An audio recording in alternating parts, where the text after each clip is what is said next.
Well, now.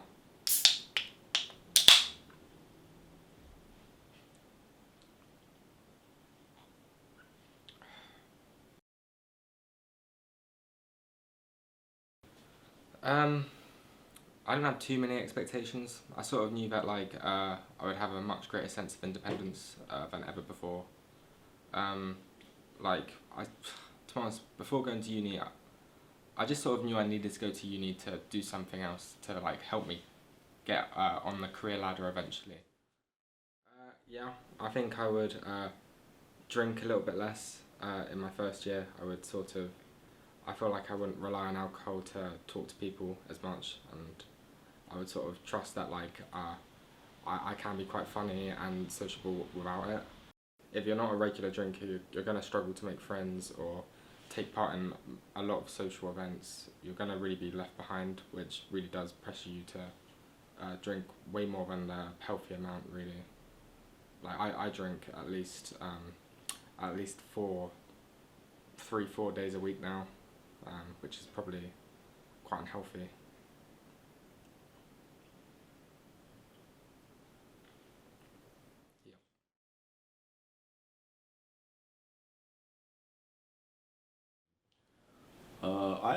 I see. This is something I'm quite frustrated about. I didn't have any expectations because I didn't expect to come to uni at all to begin with. I just sort of had it forced upon me in a way by the previous education that I was in. They tried to make it seem like it was the only route available after college.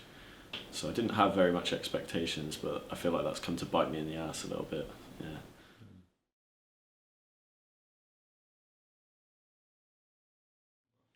My initial expectations are quite different to how it's actually going.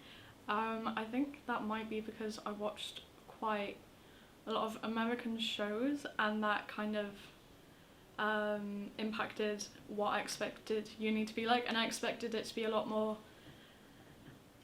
I felt easier, and I feel like it has been quite a big jump, and lots of people around me have been like, oh, it's going to be a lot harder than high school or whatever, but it's been significantly more harder and significantly with less support to help you get used to it. I also thought it would be easier making friends. I think I struggled to make friends in the whole first year of uni.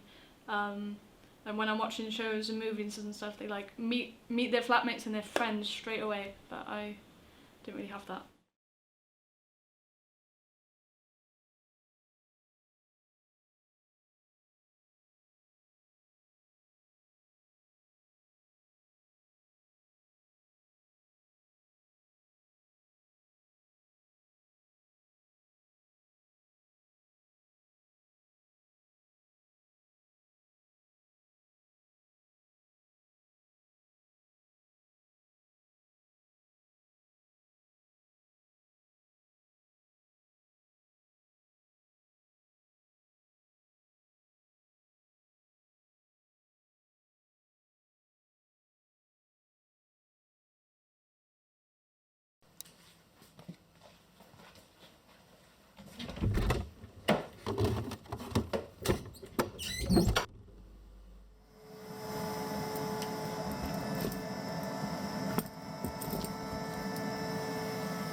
Today I will be reviewing Garage People, which is a documentary film by Berlin-based photographer and filmmaker.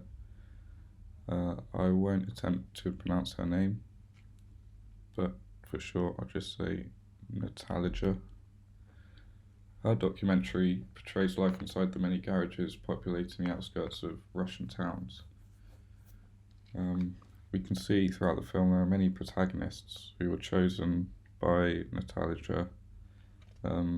You can see they are very comfortable with the camera in general. This might be because it was shot over 1 year, so they probably have quite a good relationship, and it might also help that they are quite drunk a lot of the time. So this is the very first establishing shot that we get of the garages. It's shot what looks to be in the evening, but it also could be in the morning. Shot from on top of one of the roofs, so the angle is quite high. The lighting for most of the film is quite bleak, but this establishing shot shows quite nice colours of the garages. There are quite a few of these sort of pretty landscape shots throughout the film. It's always shot with quite a wide angle lens and at varying times of the year and of the day. So there's quite a few that are shot in snow. There's quite a few wide angle ones like this, including people as well, showing the shots that go throughout the course of the day and throughout the course of the year. Serves the purpose of progressing the natural storyline of the film, because obviously it's shot over a year, and throughout that year you follow the people as well as the environment that they live in. Throughout the film there are these very beautiful cinematic shots with very nice lighting. This is quite minimal in a way, you can't see a lot, but it sort of adds to that visual beauty of the whole film. There are interviews included which follow the residents, and they tell stories throughout the film about their lives, but they're shot in a way that appears natural and sort of preserves the narrative to continue the natural storytelling. So they're shot within a conversation within each other.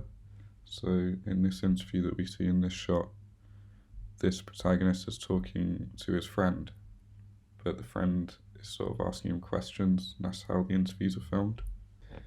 In the interview, the camera is quite close to the subject and kind of positioned quite far to its side. The lighting used is quite nice as well, so it's the left side of the face is lit with shadows on the right side. I don't know if this lighting is natural, so the filmmaker found it and decided to use it or not, but it's still a really nice use of lighting. There's also a few bits of this film that include quite a lot of action, and this one in particular, there's a little bit of a conflict going on, a bit of a fight, which the filmmaker said was a spur of the moment, they didn't plan that. It shows the dynamics of the characters really well, and sort of the way that they live. This one in particular was definitely fueled by alcohol, which is also quite interesting, I think. The movement on this shot is quite sporadic. There's a lot of movement going on, obviously. That's probably on purpose to show the kind of nature of what is being filmed. There's not a lot of lighting as well, which is quite a difficult environment to film in, obviously, but it's achieved quite well.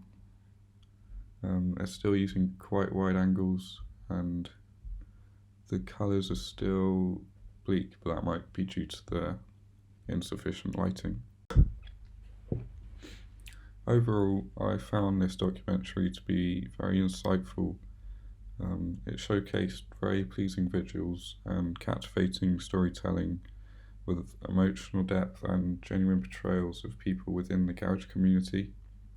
The documentary explains the lives and future aspirations of the community and portrays the dynamics of those living there.